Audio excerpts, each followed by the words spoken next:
Rusia ha realizado una peligrosa acción con una SAT, un arma antisatélite, contra uno de sus satélites, haciéndolo estallar y creando una nube de escombros espaciales que ha obligado a los tripulantes de la Estación Espacial Internacional a tomar medidas evasivas. Estados Unidos no ha tardado en pronunciarse y, según ellos, esta acción peligrosa e irresponsable ha provocado más de 1.500 piezas de escombros en la órbita. Hoy tengo la inmensa suerte de tener conmigo al experto en esta materia, Ángel Félix Cuéllar. Hola Ángel, bienvenido a Fuera de órbita y gracias por estar aquí.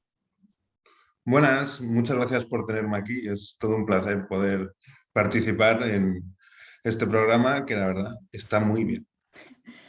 Bueno, si te parece, voy a decir a la gente a qué te dedicas, quién eres y por qué estás aquí hoy.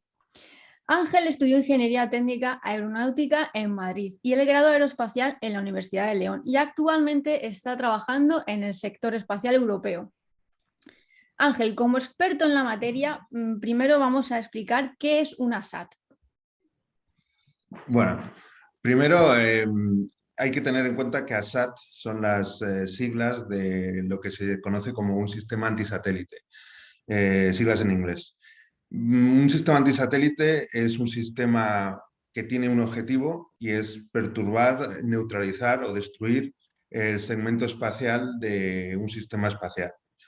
Como muchos sabréis, los sistemas espaciales tienen una parte terrestre, tienen una parte en el espacio y tienen todos los links de comunicación entre la parte terrestre y el espacio. Los sistemas antisatélites van a por la parte del espacio. Después, por ejemplo, tenemos cosas de guerra electrónica, ciberataques y demás que pueden ir a los links de comunicación o a las estaciones en tierra. Pero para los sistemas antisatélites estamos realmente atacando a lo que viene a ser el satélite o la nave que tengamos en órbita. ¿Y cómo funciona un sistema así?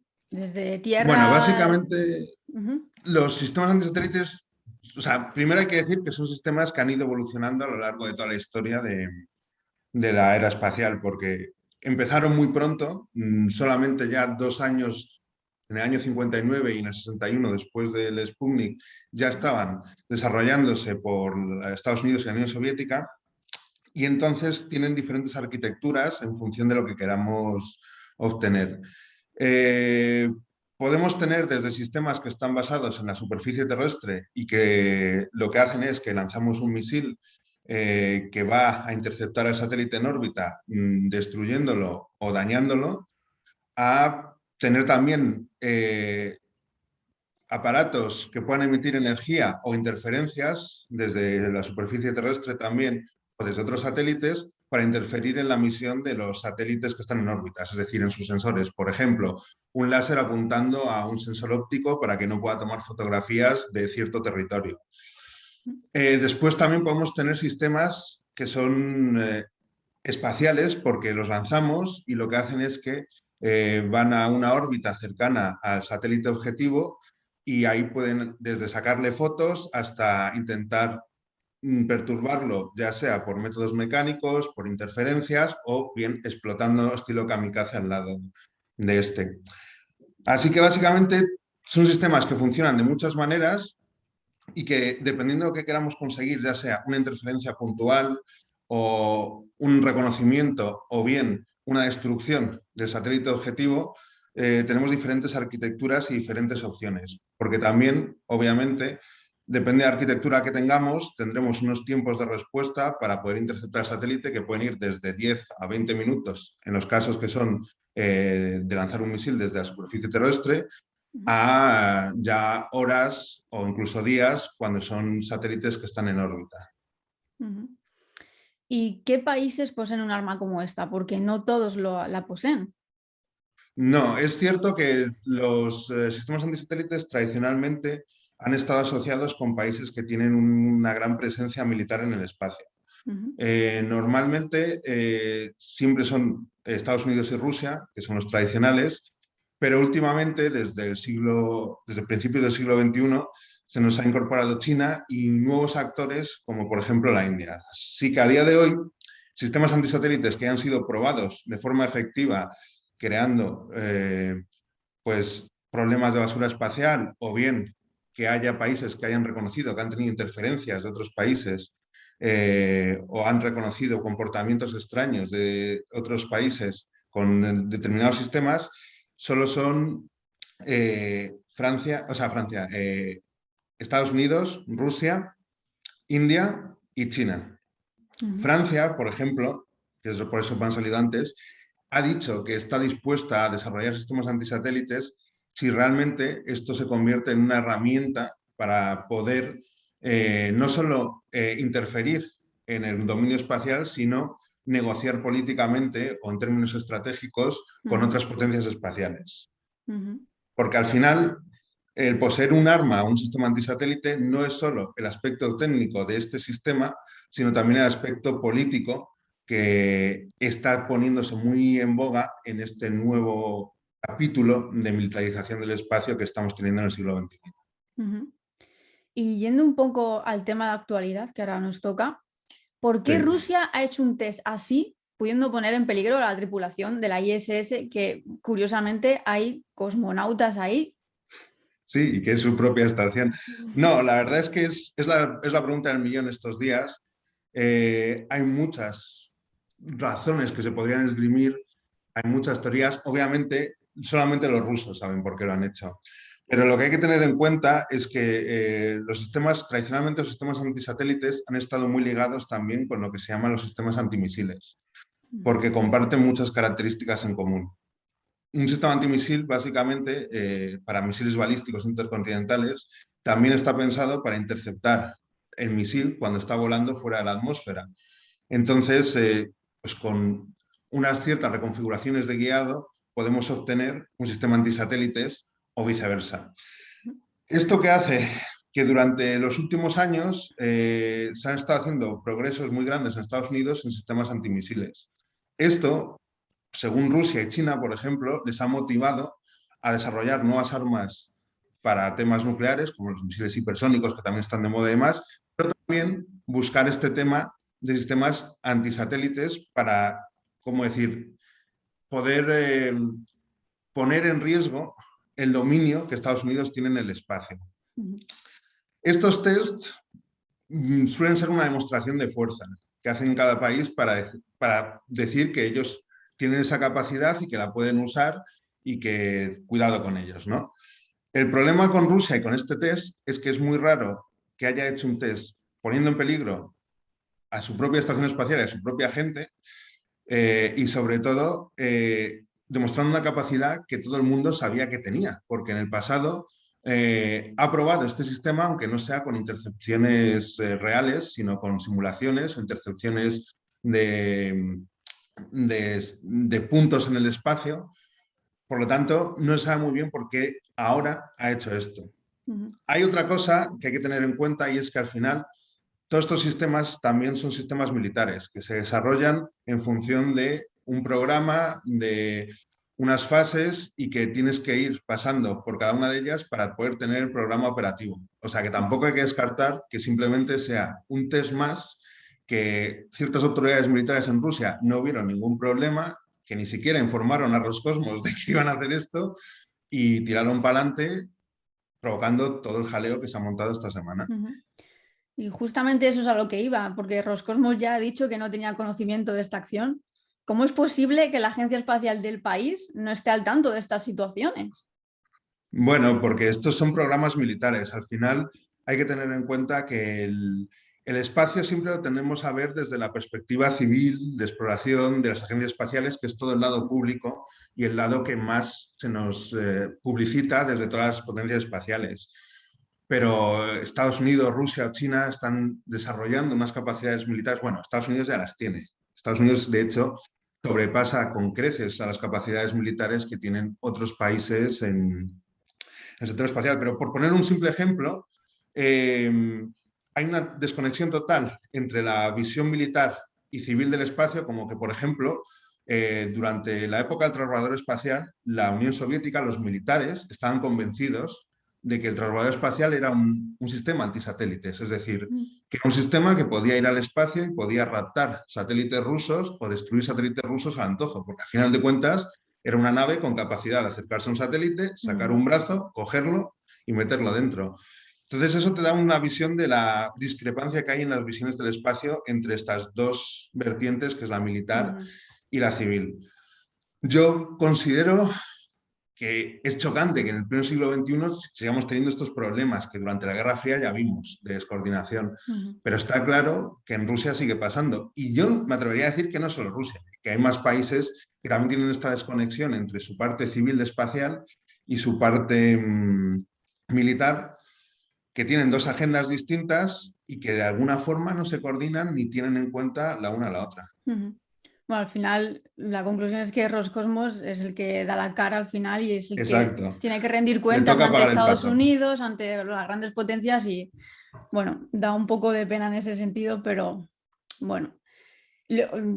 Bueno, a partir de la conación de todo esto, ¿y esto qué podría suponer a partir de ahora? O sea, ¿Estados Unidos volvería a desconfiar de Rusia? ¿Peligraría algún Bueno, programa espacial?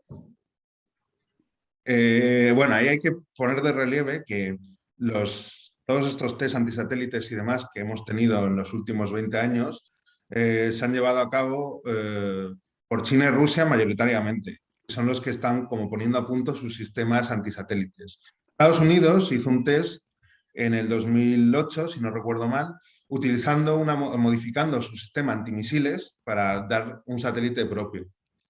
Con lo cual, Estados Unidos, como que todo este desarrollo de antisatélites no lo está haciendo directamente, pero sí lo está haciendo indirectamente a través de todo su desarrollo de antimisiles. Ujú. Es por ello que es muy difícil encontrar, porque estamos siendo sinceros, o sea, después India, otros países como Francia que puedan desarrollar estas armas, también habrá que ponerlos en la mesa, pero son países con una capacidad más limitada. El problema es hacer que Rusia, China y Estados Unidos se pongan de acuerdo en qué hacer con estas cosas. Y para eso ha habido discusiones en lo que viene a ser el, el Naciones Unidas y lo que es UNOSA, no, UNIDIR, que es para desarme y prevención, y la parte específica que es de espacio, que es prevención de una carrera armamentística en el espacio, PAROS, acerca de tratados multilaterales, guías de conducta o al menos, ¿cómo decir?, una serie de normas de la casa que cada país pueda aplicar para evitar estos eventos que son tan peligrosos. Ujú. Pero por el momento no ha habido ningún momento en el que las tres potencias estén de acuerdo en algo. Por un lado, Rusia y China, por ejemplo, han propuesto un tratado que va claramente contra el desarrollo de lo que viene siendo la parte espacial del sistema antimisiles americano. Por otro lado, los americanos dicen, y con razón, que el tratado que proponen los chinos y los rusos no tiene en cuenta sistemas como el que se ha testeado esta semana, que son de ascenso directo.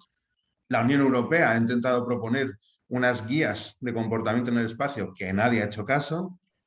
Incluso dentro de este organismo, de UNIDIR, ha habido gente que ha propuesto, como Daniel Porras, que era un investigador ahí, han propuesto guías de cómo conducir estos test, porque es como, vale, si ya no podemos pararlos, al menos que los países tengan una guía para hacer estos test que generen poca basura, que la generen en una órbita muy baja, que vayan a reentrar en cosa de un año, que notifiquen a los otros países que lo van a hacer y que al menos, por así decirlo, si este mal va a suceder, sea un mal menor.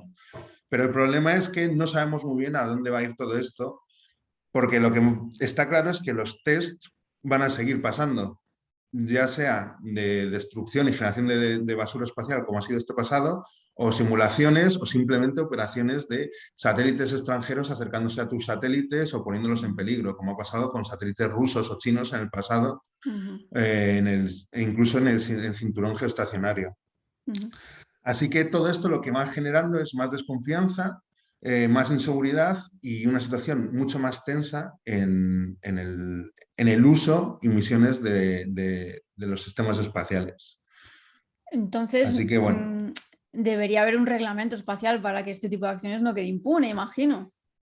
efectivamente debería haber, pero el problema es que o sea, en el pasado cuando se han logrado avances en prohibir este tipo de test siempre han surgido de cada país. Ujú. Tanto Estados Unidos como la Unión Soviética, a lo largo de sus negociaciones de limitación de armas estratégicas, tanto nucleares como antimisiles y demás, llegaron momentos en los que decidieron unilateralmente dejar de hacer test de armamentos antisatélites. El gran problema que hay con cualquier problema de esta parte de las posibles políticas distintas que tienen es las definiciones o cómo defines tú estos actos, ¿no? Porque, por ejemplo, la definición de un sistema antisatélite es tan amplia que sistemas civiles, como pueden ser la Progress, que se acerca a la Estación Espacial Internacional, o el ATV, que tenía la Europa, se pueden considerar sistemas antisatélites porque tienen capacidad de acercarse a otro satélite, hacer maniobras alrededor de él y, llegado el caso, estrellarse si quieren, ¿no? Entonces, es muy difícil legislar en una forma de definir, ¿no? De esto sí, esto no. Entonces, se está proponiendo ahora, las últimas conversaciones que ha habido en MIDIR, es más a ir a por comportamientos. Y eso puede ser más posible, y es definir comportamientos que no son aceptables por la comunidad internacional. ¿Qué problema hay? Que cada país tiene que estar dispuesto a decir, yo acepto lo que la comunidad internacional ha dicho que no se puede hacer en el espacio y no lo voy a hacer. Y eso es lo que a día de hoy no se ve muy claramente quién va a poder hacerlo. O sea, quién estaría dispuesto a hacerlo y perder lo que puede ser una ventaja no solo tecnológica, sino de negociaciones ante futuros acuerdos de limitación de armamento, estratégicos o geopolíticos. Entonces, a mí ahora mismo se me viene a la cabeza, ¿no? la militarización del espacio. Ahora, bueno, Sí, cobra más sentido que nunca con este tipo de acciones, ¿no? Al final hay que controlar un poco también desde tierra, ¿no? Lo que puede pasar en el espacio, y al final el campo de batalla se extiende más allá de la tierra. efectivamente. El tema es que el espacio hasta ahora, durante la Guerra Fría, se consiguió, porque había solamente dos grandes potencias utilizándolo militarmente, se consiguió llegar a un acuerdo tácito entre las dos de que era mejor utilizarlo militarmente para fines estratégicos de recabar información, inteligencia, comunicaciones, cosas como estas. Y ahora estamos viendo un cambio en todo lo que es el uso del espacio, ¿no? Ahora el espacio está siendo, por ejemplo, en ejércitos como el americano, es un componente básico para poder desarrollar misiones en el extranjero o en territorios más allá de sus fronteras, ¿no? Entonces, al pasar esta discrepancia en los usos que los militares tienen de espacios, cuando otras naciones han empezado a decir, pues lo mismo, no me viene mal desarrollar capacidades ofensivas en el espacio para poder perturbar estos usos militares que otro país hace. Por ejemplo, China diciendo, pues si llega un conflicto en mis aguas territoriales con Estados Unidos, puedo intentar destruir ciertos satélites para que las unidades estadounidenses que estén ahí no tengan ni comunicaciones ni información de lo que está pasando y pueda yo aprovecharme de esa ventaja táctica durante un momento. Obviamente, todo esto lo que lleva es mucha inestabilidad, pero también lo que está claro es que el uso militar que se está haciendo del espacio cada día es más importante y cualquier potencia que quiera tener proyección más allá de sus fronteras va a tener que usar el espacio para hacerlo. Entonces ahí es donde yo espero que vuelva a entrar la razón de nos conviene más seguir teniendo el espacio como un santuario antes que empezar a destruirnos satélites mutuamente. Sobre todo también teniendo en cuenta que están abriéndose otras vías, como es el ciberespacio o guerra electrónica, que son mucho más económicos y que son mucho más directos a la hora de poder afectar determinadas operaciones o misiones. Bueno, pues creo que la verdad que nos ha quedado muy, muy, muy clarito todo lo que nos has contado. Y bueno, esperemos que no vaya a más y que bueno, el programa espacial de Rusia siga adelante y bueno, no haya desconfianzas con Estados Unidos y todos los demás países, incluido Europa, porque creo que viene una década muy bonita de exploración espacial y que esto no lo estropee. No, no creo. Porque al final de cuentas, también hay que tener en cuenta que el espacio está muy apoyado por la opinión pública. Entonces, todo lo que es gasto espacial, al final conviene tener esta cara, ¿no? De cara al público de exploración, ciencia y sobre todo ahora que el espacio puede ser tan importante para cosas como el cambio climático o similares, ¿no? Entonces no creo que la parte civil de estos países quiera que la parte militar termine ganando. Pero bueno, será cuestión de esperar y ver. Como punto optimista, decir que, por ejemplo, durante la Guerra Fría, Estados Unidos llegó a plantearse armas nucleares como sistemas antisatélites, es decir, explotar armas nucleares en órbita para destruir satélites enemigos, que para mí es uno de los puntos más calientes de la Guerra Fría. Y de eso salimos adelante. O sea que yo espero que hoy en día tal y como estamos, salgamos adelante Seguro y que no sí. nos quedemos aquí parados. Seguro que sí. Pues nada, Ángel, muchísimas gracias por haber estado aquí y explicarnos las cosas y bueno, creo que mandar un punto de optimismo y un poco de que se tranquilicen un poco las cosas. Así que nada, muchas gracias y bueno, estás invitado siempre que quieras a participar con Fuera de órbita. Pues muchas gracias a ti por tenerme fuera de órbita. Adiós. Hasta luego.